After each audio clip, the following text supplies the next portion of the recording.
first guest is the star of his own Emmy-nominated HBO series, The Ali G Show. Let's take a look.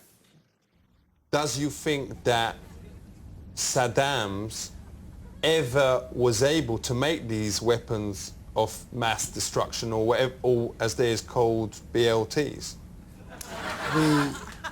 Was Saddam able to make them? Could he make BLTs? Yes, at one time he was using BLTs on the Kurds in the north. Was it worth fighting a war over BLTs? I don't think Saddam Hussein and Iraq were a threat to the United States, even if they had WMDs or BLTs, as long as they weren't nuclear weapons. Very nice. Please welcome Sacha Cohen.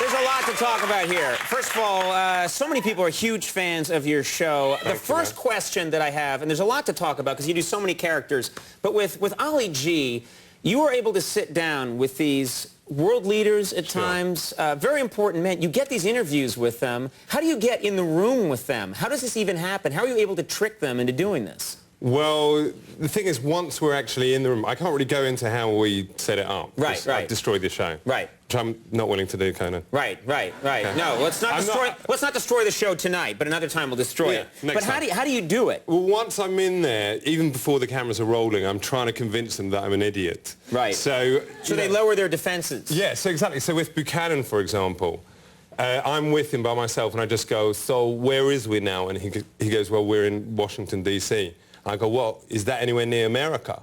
And he goes, yeah, that's in America. Right, and I go, all right, how does I spell what's your name again? And he goes, Pat Buchanan. I go, how does I spell that? He goes, B-U-C-H-A. I go, no, how does he spell Pat? So you get them to almost feel sorry for you. Yeah, exactly. They realise that they're in the room with an absolute ignoramus for the next half an hour. Right, and then you're able to do what you want. Yeah, exactly. You actually tricked NASA. You were able to get into NASA and into a secure area, which seems like it would be impossible. How did you do that?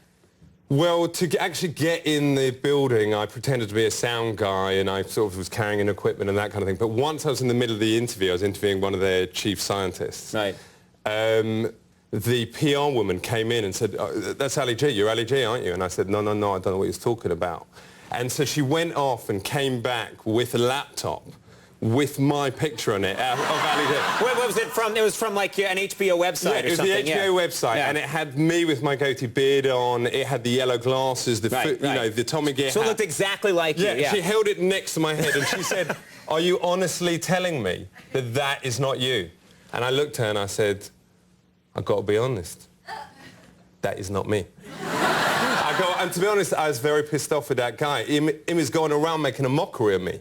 You know? I was a very serious journalist, and I got lawyers. Journalist, yeah. So what did that? So they bought that? Yeah. In the end, she said, "Well, you know, you've got to make sure this guy takes the stuff off the website." Right.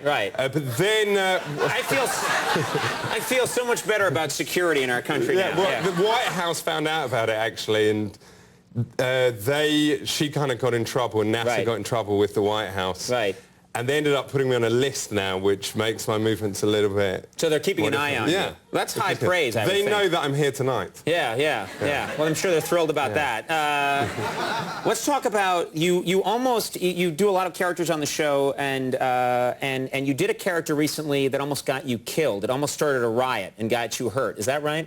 This is the Daytona Spring Break. There's actually there's been a couple of near riot situations. Right. One was Borat. We had a riot with that recently. But with Daytona... Which character were at Daytona? Daytona, I was playing Bruno, who's this kind of gay Austrian, uber fashionable. Right. I know the character. Yeah. He's you went as this character, and you were asking people to do what? I met a bunch of wrestlers who were kind of on spring break. And I'm incredibly gay as it. I'm incredibly flamboyant and fabulous. Right. And I'm wrestling with them and go, you know, we're wrestling and my head's in their crotch and all that kind of thing. And then at one point I got these guys to kind of do a whole load of push-ups. And I was saying, okay, let me see your muscles. And they start going, whoa, whoa, whoa, whoa. And then I go, okay, can we see the asha? And so they The asha? yeah, so they dropped their trousers and showed me their buttocks. And Yeah. And then I go, is it possible to see a little bit of the front? And they're going, no way, man, no way. And I go, come on, just a little bit of the Fleischwaffe. And this guy's going, no. And all the time he's got his hand down his underpants, Right. just giving himself a little bit of length, you know, just in case.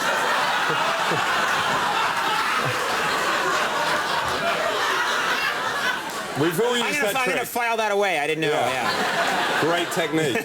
Great technique. Okay. So, I so did he's it getting before I ready. came out, actually. Yeah. So anyway, go ahead.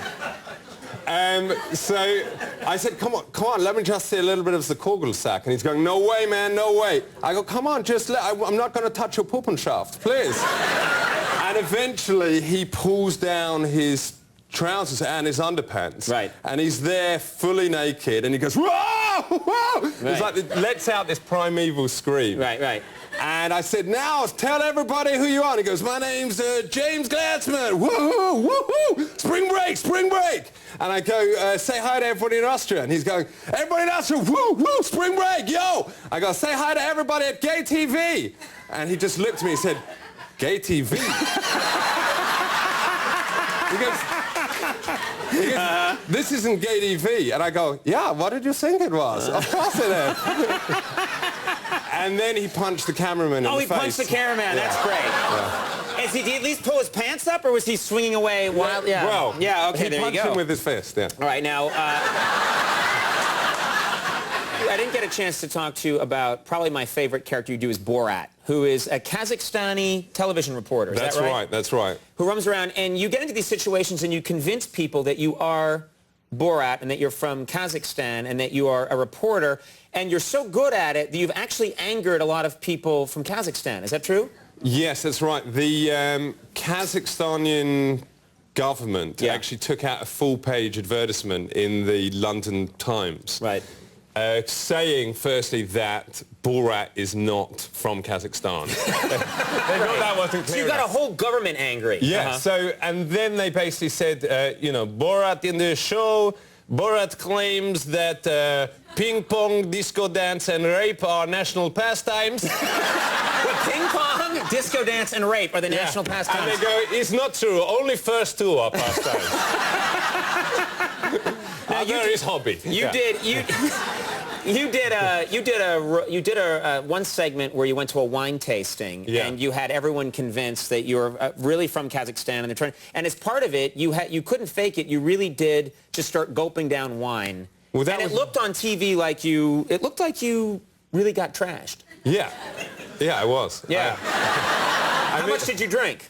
Well, they started filling, you know, in a wine tasting, obviously they only fill up a little Right. bit. But I said, I'm not a little girl, fill it up. And so they, you know, more. You know, Right. I am not 3-year-old, you know. So Okay. they filled them up to the top, and I think I had 21 glasses of wine. Wow. And I'm not a big drinker at all. Right. And so what happened? You Well, after a while, I said, please, I must go toilet. And I went in there, and they came in after a while because I didn't return. I Right. passed out in the toilet. Right. And my director, who's this English guy, was really worried that I was going to wake up because the guys were there and just wake up and go, hello, what's going on Right. here? Wake up and forget to be in character. Exactly. Yeah. But instead I woke up and I just looked at them and I said, I want more wine.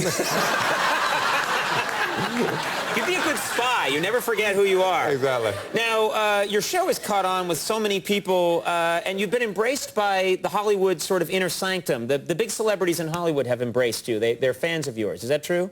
Some of them are. Yeah. I'm sure some of them hate the show. But it's been useful, actually, in terms of finding somewhere to live. And me and my fiance, I mean, that's the main use of it, really. Sure, cheap rent, you know. Right. And me and my fiance actually leased a house from Brad Pitt and Jennifer Aniston when Just they were because they together. knew of you and they were like, Yeah. okay, we'll rent that Yeah. our house to him. Yeah, That's basically. cool. But it did have its difficulties because when I do my characters, Right. I dress fully in character, and that means even the underwear. Right. You know, so... like, which characters wear what underwear? Like, what does Ali That's G a very wear? personal question. I feel it's my show, and I can just go for it, yeah. Okay, so Ali G wears kind of Tommy Gear underpants. Borat wears these kind of string see-through underpants. Yeah. And Bruno wears a G-string. Yeah. And Sacha Baron Cohen wears nothing. Ah, very nice. Okay.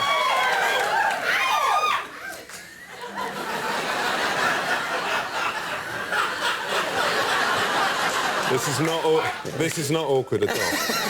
Not at all. We're just going to sit on this moment. So what happens? So anyway, I come home once as dressed as Bruno to the house. Right. And they have like a 15-foot-high steel electric gate in front of the house. Brad and Jennifer had this giant security gate. Yeah, you know, hard to get over.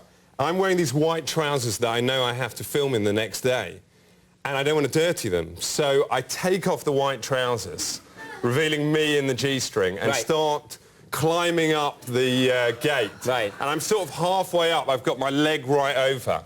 And I suddenly thought, what would happen if, you know, suddenly the police come or something like that, and they realise, looks like there's this gay stalker trying to break into Brad Pitt's place. It'd be very hard to explain. Yeah, no, exactly. I'm an actor. I live here. Yeah. Exactly. I mean, if you are a gay stalker watching this, then it is easy to actually break in. Just, just be careful at the top. It's easy to snag yourself. Yeah, yeah. It's a good message to get out there, I think. The Ali G Show Season 2 is in stores now, and you're up for an Emmy this year. So, yes, like you. I think we're against each other. Yeah, well, good luck to you. Good luck to you. I hope you really win. But not too much luck. No, seriously, good luck to you. Good luck to you. Hilarious stuff.